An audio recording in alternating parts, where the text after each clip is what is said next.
All right, and welcome to another video. My name is Spivey J here on YouTube. Thank you so much for joining me.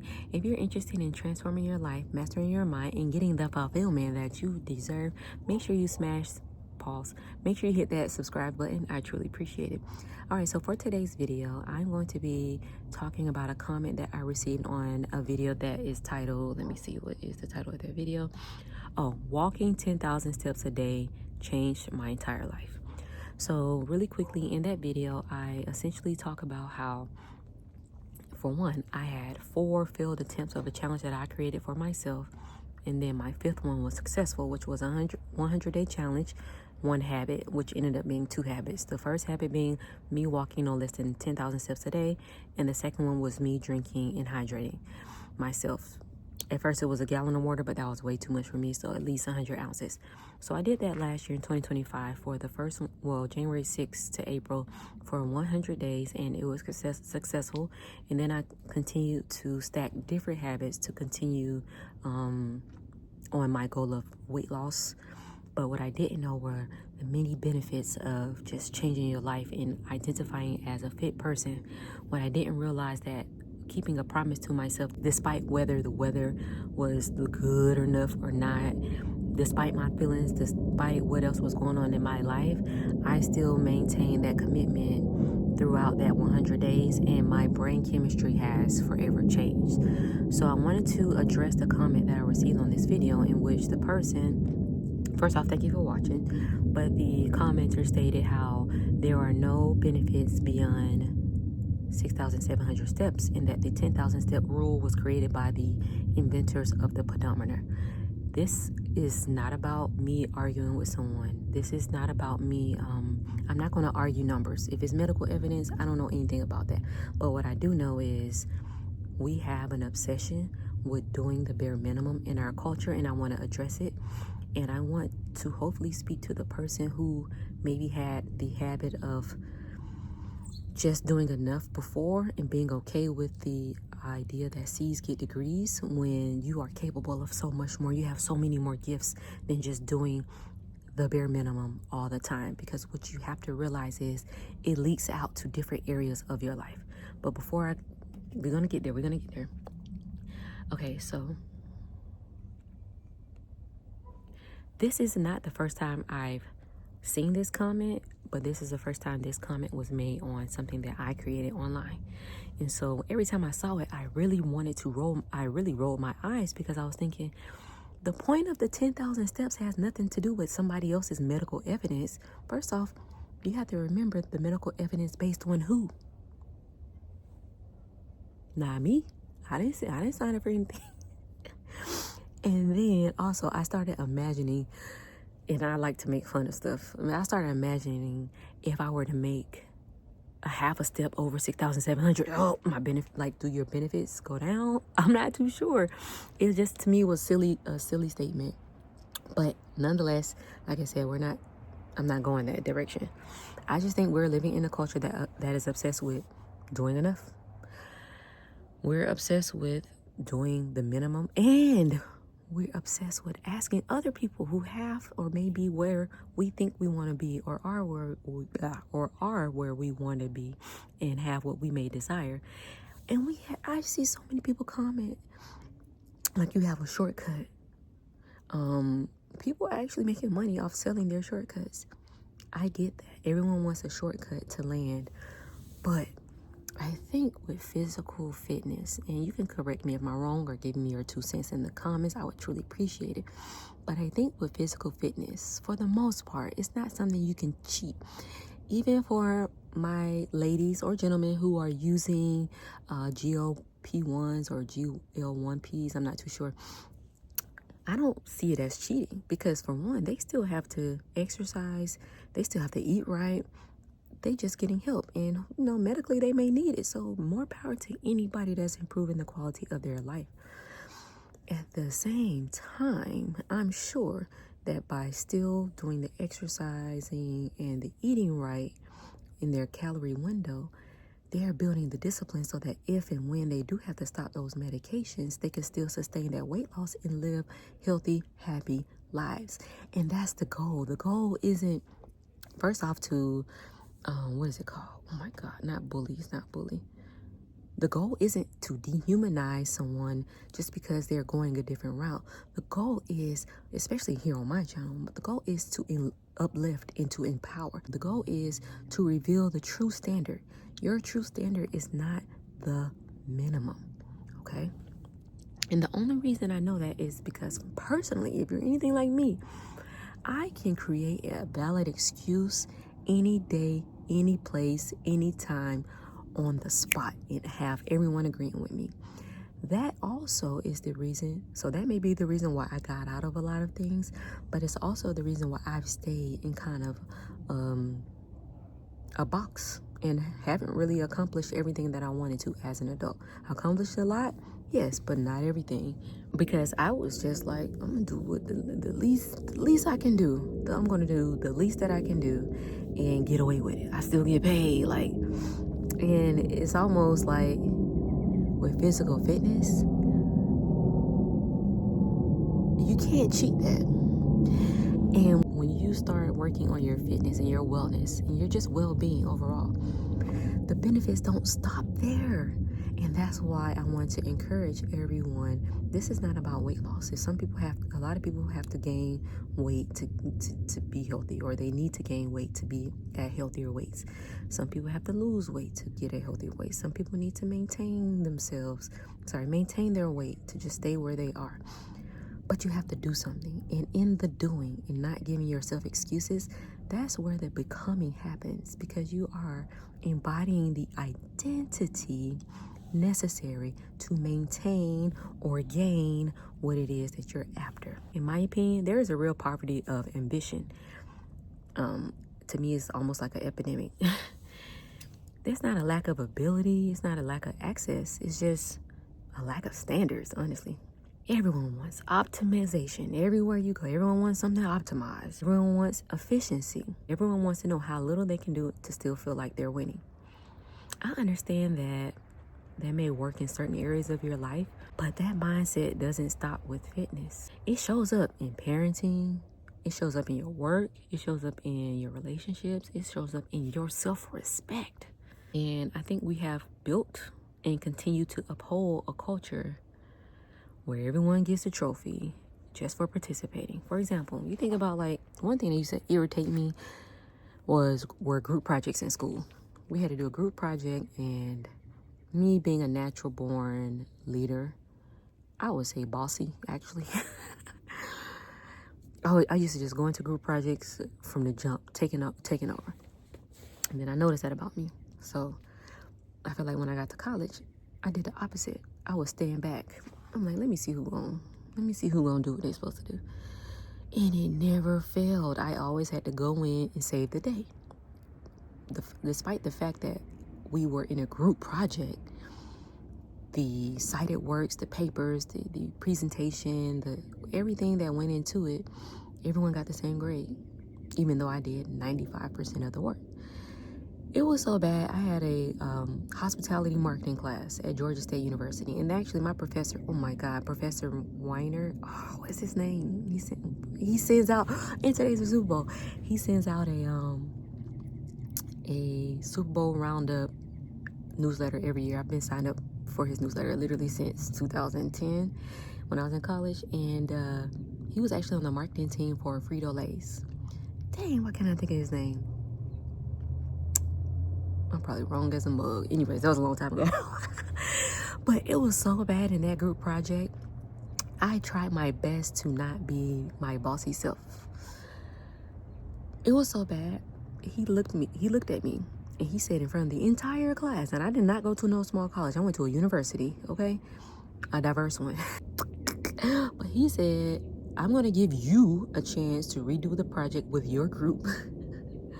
Because when it was the other members' turn to speak, man, they bombed that crap.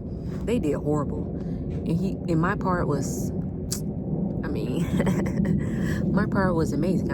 Obviously I did the work, and they couldn't even read what I had given them to read. And so that's so freaking embarrassing. Even if I did all the work and you think I'm happy to be singled out, I'm not, because this is my group, and y'all got me looking tacky up in this mug. Got me looking like I don't know how to lead. So I was irritated by that. But that's kind of the culture that we continue to uphold. Everyone gets the same grade. He was like, no, redo it. It was me and one other person who was, like I said, I did 95%, she did 5%. He was like, redo it. I'm not giving y'all a grade based off that, because I know for a fact that's not the quality of work that you present in this class. I'm always participating. I'm always offering valuable insight and questions. And also my part of the presentation was fire. Like I said, I'm not bragging. It really was. I mean, there's no reason I got an A in the class, because that's what I do. But it also comes easy to me. It may not come easy to other people, but that's because they have conditioned themselves to leech. Don't be a leech. I paid for this class like you did. Hope paid for this class. Yeah, we built a culture where everyone can just get trophies just because they participated. You don't even have to finish strong. You don't have to push past discomfort. You just have to participate. You just chilling. Nah, boss. If you're watching this video, I'm calling you up to bat. And you're only going to get a trophy if you swing and hit that thing. Hey.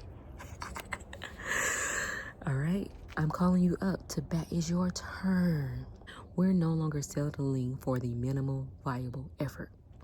No longer. We're not doing that. It's not wisdom, and y'all want to dress it up like it's intellect because someone can find a shortcut in every single area of their life. We're not doing that. If you think about minimum viable effort and kind of correlate that to what minimal viable product is, if you're not familiar with the term. Okay, so like I said, I used to live in China. I used to source products for people, and then I source for myself. So if someone is a founder of a business, right? They're trying to start a physical products business. Even if it's a SaaS product, you still have to have a minimum viable product. But I think with a physical product, it's just easier to explain. So if I wanted to create this cup, right? The first cup, like the, hold on. The first cup did not look like this. It definitely wasn't made out of ceramic, I'm assuming, and it definitely wasn't colored. So good. Okay, so the first one is your minimum viable product. That's the product you take to investor meetings when you're early stage fundraising, looking to get money for investments to build out your final or first product that goes to market. That's the product you test your hypothesis and your theory on. That's the model. That's the version of the product in which you observe it to collect data. Does it function how it's supposed to function? Is there something leaking out the bottom of the cup? Is there whatever, from a cup to a phone, from the higher technology, solar panels, and there was a minimum viable product first. Now, with minimum viable products is like I said, is like step one. If you the first iPhone came out in 2007, and it wasn't even iPhone 1. It was like iPhone 3. So even they had renditions before the first one came out. That's like the easiest example I can think of. Okay, so with investments and with developing the product further to make obviously a successful business, adding bells and whistles, listening to customer feedback, blah, blah, blah, actually raising the money that you set out to do, that minimum viable product is invested in and upgraded. Okay, so now we have, instead of just a cup that was leaking, now we have a cup that doesn't leak, and then we go to the next one until we decide, okay, we want to have a red cups, pink cups, blue cups, green cups, and the investment keeps making the product better and better, appeal to more people so that it can make more money, solve more problems. Okay, boom.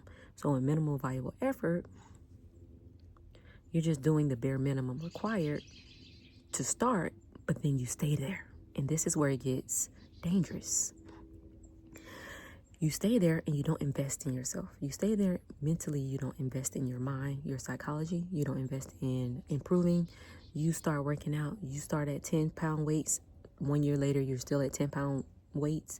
You have not increased. You have not, you have not put in the work to build what you need to build. It may work at first. It's definitely going to work at first.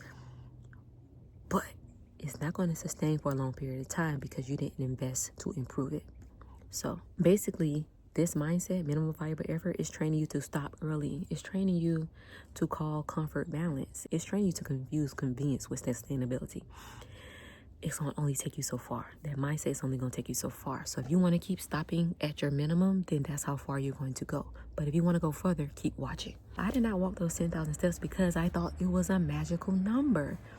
For me personally, 10,000 steps, if you live in the United States of America in a non-walkable city, 10,000 steps is a challenge to do on a day-to-day basis. 10,000 steps is a challenge to do if you live a mostly sedentary life. It is. Now, if you live in like New York City, okay, so June 2024, when we went to New York, I was in New York City for a week. My average, because we would go out and just walk. I love a walkable city. And New York it gives me, I love that city. I love New York City. But we were walking and walking. We were walking in this super nice park. We were walking everywhere. And my average steps was like 18,000, 17,000. It was 15 to 18,000. We did a lot of walking. 18,000 for that much walking. You know how many hours we walked?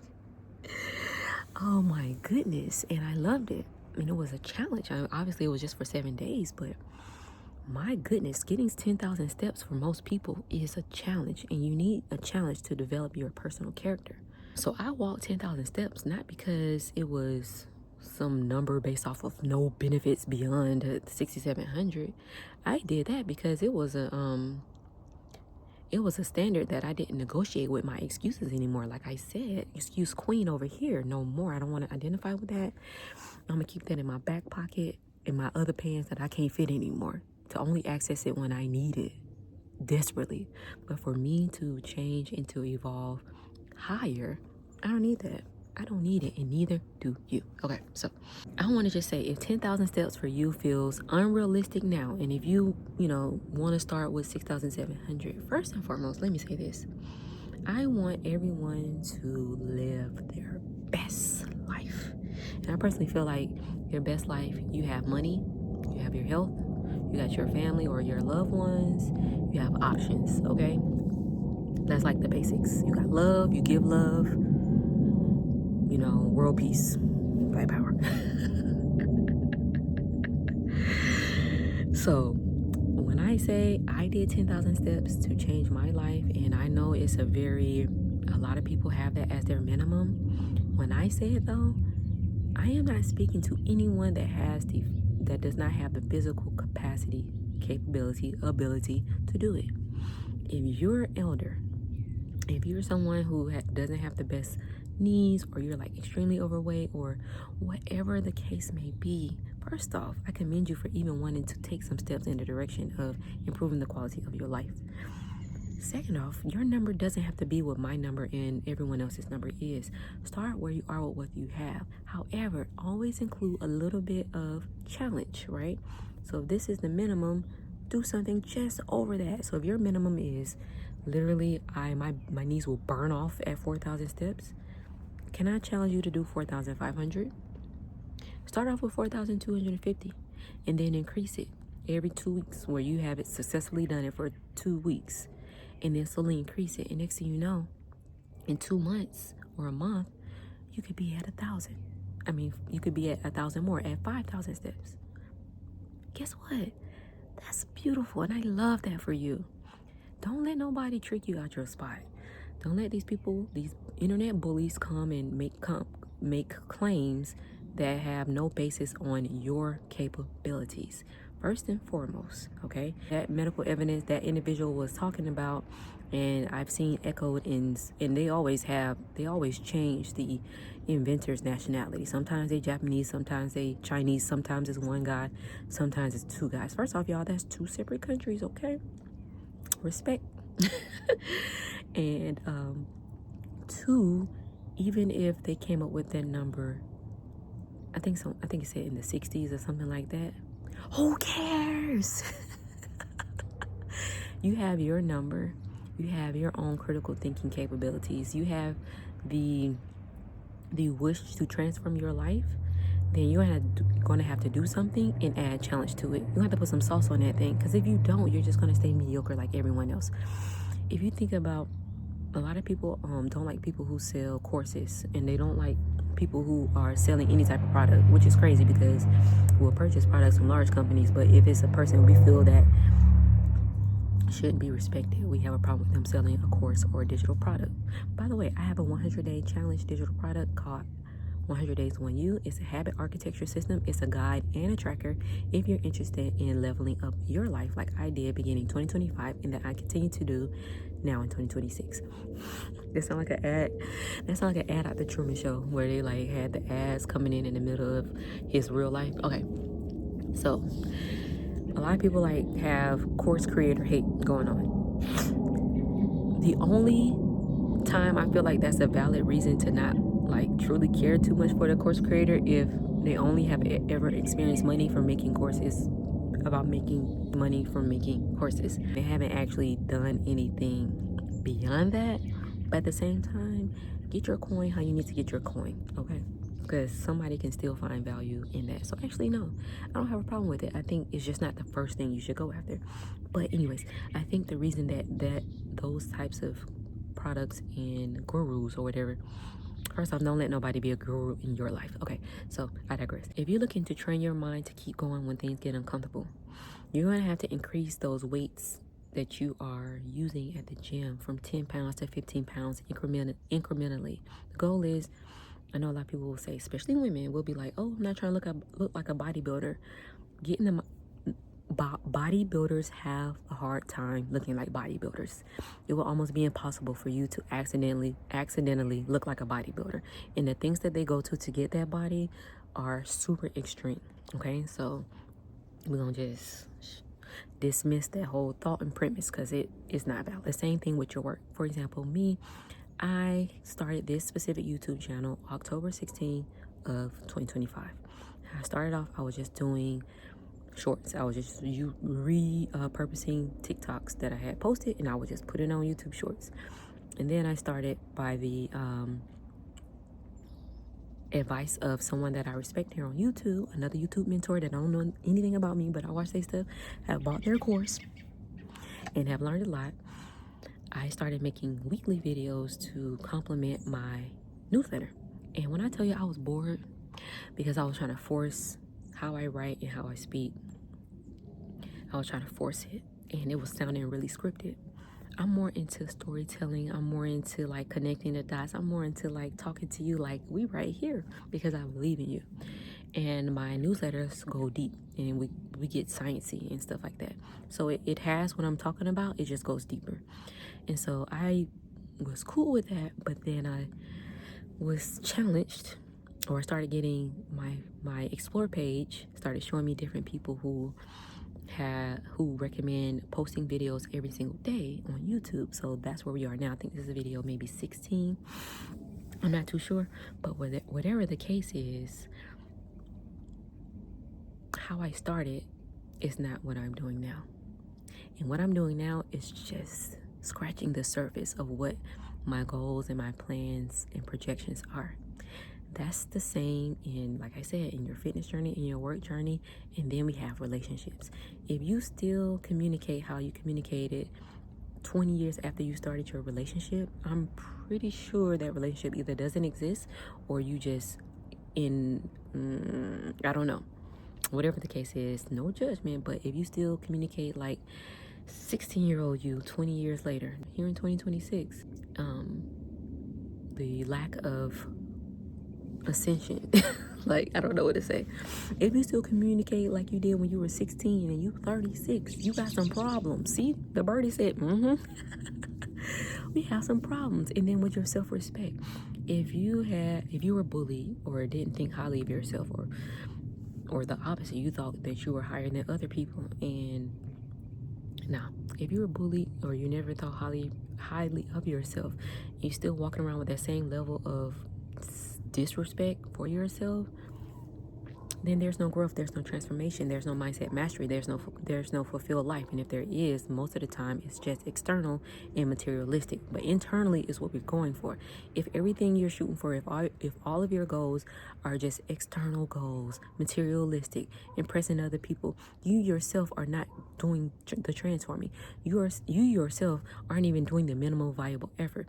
And if you are, you're missing out on so many benefits if you were to just add that extra little challenge, that extra little threshold that will require more of you. Sure, C's get degrees, and everybody who's worked their butt off and that's all they can do, great.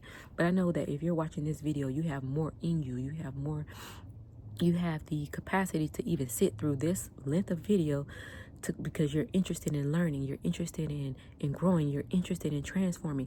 You have what it takes. You've just been really good at giving yourself excuses. You've been really good at allowing other people to dictate your actions. You've been good at allowing external things create your reality. That needs to stop. Wherever your step goal is, and it doesn't have to be in steps. I was giving those examples to show you where that came from and how that mindset bleeds out into other areas of your life. But if you have a step goal that's for you, and you improve it, and you improve it, and you improve it, no one can take that from you. That will all belong to you and only you. When you have that, you increase the self-respect and the confidence in yourself to go to the next level and to keep going to the next level. And then you realize the sky is not the limit, neither are the stars, neither is this galaxy, baby. You are a creator. You are a creation of the Creator. Do you understand that? The probability of you even being here into this day is like crazy. The statistical probability of you being here is beyond imaginable. But here you are, living, breathing, using the highest technology to get this information from someone you've never met across the world. I commend you for sitting here for this long. But I also want to challenge you. I want to challenge you to increase your capacity by removing the excuses and identifying as that next level of yourself. And when you identify as that next level of yourself, you do a little bit more, and you keep doing a little bit more, and you keep adding a little bit more until it embeds into you. My average daily step goal, it still remains at 10,000. But if you look at my tracker, it shows that I do on average 12 to 13,000 steps a day. I'm not addicted to 10,000. That's my bare minimum now. Last year, it was a challenge. This year, we're going higher and higher. Same with every area of my life. The goal is not to be the goal isn't to compare myself to other people and to keep it there. The goal is to be a better version of myself. And that's what I want for you. Okay? I had to get that out. But I respect anyone I respect anyone who's made big decisions to change their life, okay? I want other people to stop judging people for the decisions that they made that still transformed their life. It may not be the same route as you, but as long as it wasn't harmful to anyone else and safe for them, first off, I clap for you. I'm proud of you. And if I could clap, but I'm holding my tripod. I don't know, I could have put my tripod down. Hold on, let's see. I commend you for your effort. But now let's take it to the next level. Let's go to the next level. You deserve to see. Let me just see, okay? Everyone made all these promises when we was little. Let's see something about it. All right. That's all I have to say. Thank you all so much for being here. Like I said, my name is Spivey J. I hope you have a beautiful day. And if you're interested in mastering your mind, transforming your life, and living that desired life that you deserve, I'm talking about living rich on purpose. Make sure you subscribe because we're going to build that life brick by brick with intent over here. All right, y'all have a wonderful day. The Super Bowl is coming on. If you watch it, I'm just going for the food. If you don't watch and you don't participate in it, whatever you're doing, I hope you have a lovely meal, okay? Because I'm about to eat good. All right, y'all have a wonderful day. Peace. You're beautiful. I hope you know that. I hope you know that.